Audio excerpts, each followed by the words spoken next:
It be all you. So when many of you think of FFA or Future Farmers of America, you probably think farming and agriculture. And in many cases it is. However, FFA isn't just farming and dealing with agriculture. So today I'm going to talk to you guys about other aspects of FFA besides just the agriculture part. So first I'm going to talk with you guys about our emblem. Our emblem is very important to us and has a lot of meaning to it. The background of our emblem is actually a cross-section of corn, and that represents the foundation of FFA.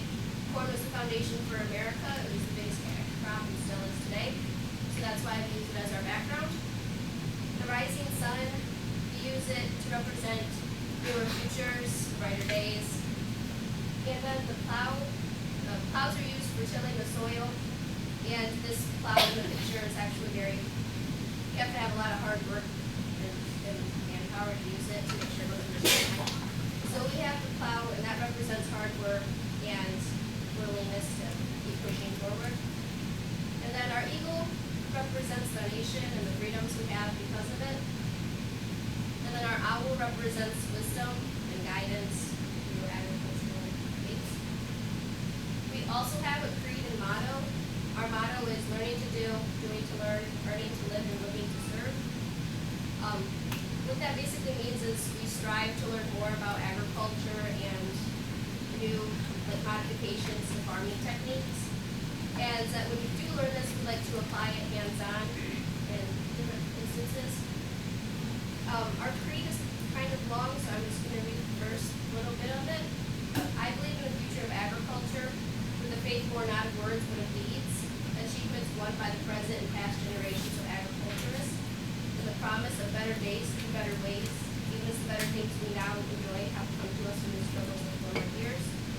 This basically means that past farmers have really struggled to get where we are today as far as advancements in technology, and so we thank them for that because now we are where we are today, and that now our farming and agriculture has improved greatly because of it.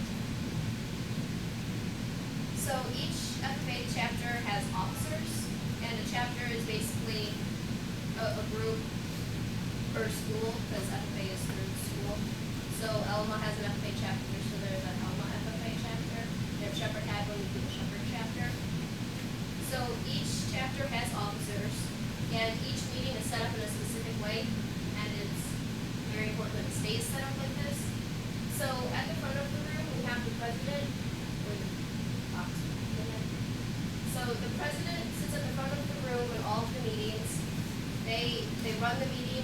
They oversee most of the events that go on in the chapter and the community. To the president's left, or the top, is the secretary. The secretary keeps notes on everything. They make sure that everything is wrote down for future references, such as events they might be planning. To the secretary's left, the A in the corner, that's the advisor. The advisor is the adult of the chapter who guides us and gives us tips and pointers on how to make the chapter better. So they're the adult of the group. In the corner, we have the sentinel. The sentinel's main job is to greet people when they come in, say goodbye when they leave. They keep the room comfortable for everybody. So they sit by the door, and they provide anything the meetings might need that day. To the secretary's left, we have the vice president. The vice president sits across from the president, and they do a lot of the grunt work for the president. If there's something that needs to be researched, that's what the vice president does. And they make sure that the president makes all points when needed. To the vice president's left, we have the treasurer. They keep the financial records of the chapter. All money going in and out needs to be reported. And then to the left of the treasurer, we have the reporter. The reporter's job is to connect the chapter with the community. If there's a fundraiser going on that the chapter is putting on, then it's the reporter's job to make sure the community knows about it, so do flyers and promote it through social media. So for FFA, there's a lot of competitions, and most of them, all of them deal with agriculture, but most of them are hands-on agriculture. So there's CDE competitions, which are career development competitions or events. And there's 24 of them. I picked some that relate mostly basically the speaking. So first there's the agriculture communications competition. There's, well, it's a group of 3, and they talk about an issue in agriculture and how to fix it and improve it, and then how the outcomes of it will be affected based on how they fixed it. There's extemporaneous public speaking, which is kind of difficult, but a FFA member is given roughly 6 topics in agriculture. The FFA member's job to research all of the topics, briefly, an overview of all of it. And then when they get to the competition, the judge gives them a prompt or something specific out of those 6 topics. When you say briefly, isn't it like 20 minutes to research or a half hour? They give you a half an hour to write your speech and memorize it. Gotcha, that's what I thought. Yeah, it's pretty high pressure. Yeah, so then you're given 30 minutes and you're judged on how to do it. There's creed speaking, which is, as you've seen earlier, the creed. The members just memorizes the creed and recites it to the judges. The judges ask them questions on it.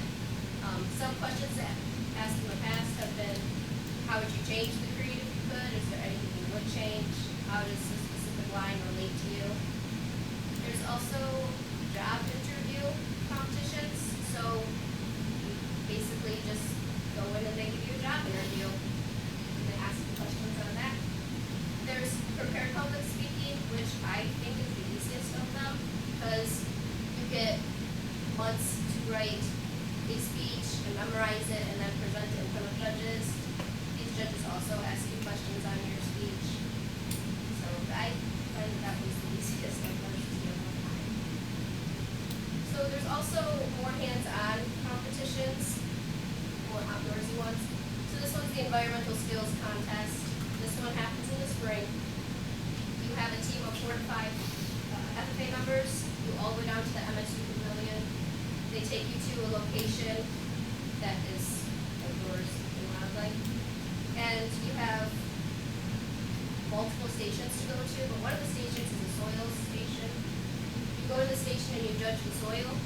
So you have to write down on your sheet whether the soil is organic, so is it dead plants and animals, or is it more of a clay soil, or silt, or sand. After that, you'll go to a water quality station where you will test the pH of the water to see how acidic it is, and you will also test the dissolved oxygen of the water too. There's an aquatics identification, so you'll identify fish and then aquatic insects, which I can't do aquatic insects. Those are awful.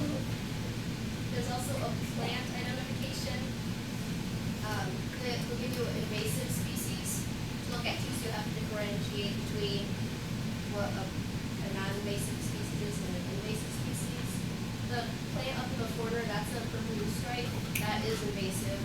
They grow super fast and everywhere. They'll also give you a trees identification, and trees is all trees are the same. No matter what they tell you, they all look the same. So you just try your best with tree identification.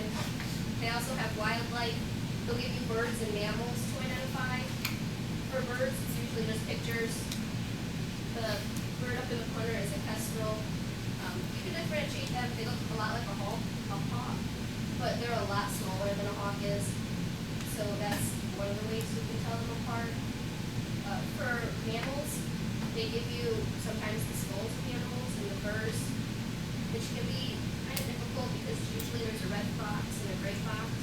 And if you have a skull, it could really be either of them. It's really just the color of their hair that's different.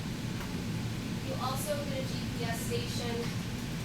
They have certain markers set up, and you'll start at one marker, they'll give you coordinates, and you will put those coordinates into your GPS and walk to whatever marker it sends you to. Usually don't have you ask you how many feet is between certain markers, so that one can be a little tricky, especially if you don't have a GPS. You also have environmental tools, so the picture down here in the corner, that's an aquatic net.